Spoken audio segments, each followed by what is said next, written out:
unvonlarni qo'lga kiritibsiz.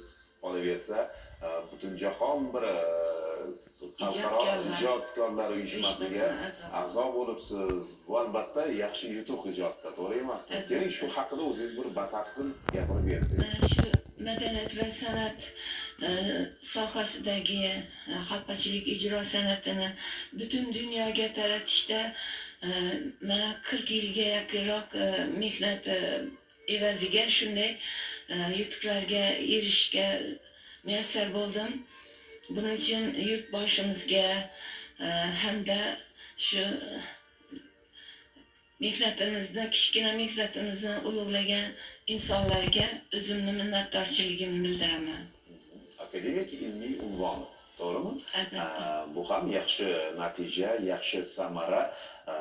Bunday e'tiroflarga loyiq insonsiz desak ham xato bo'lmaydi. Muhayyoxon Zumradxon Madrimovani ko'pdan beri bilamiz, ijodini kuzatamiz. Shu milliy san'atimiz, xalqachilik yo'nalishini mahkam ushlab, shu ustozlardan avlodlarga kelayotgan shu oltin merosni mukammal tarzda o'rganib, ular ham kelgusi avlodlarga, ya'ni shogirdlarga o'rgatib kelyaptilar.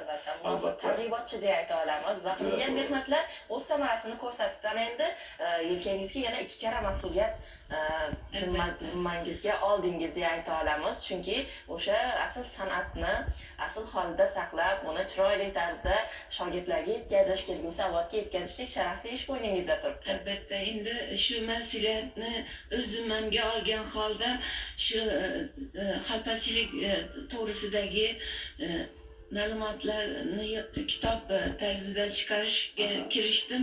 Hozir shu xalqachilik to'g'risidagi ma'lumotlarni nashriyotga taqdim qildim.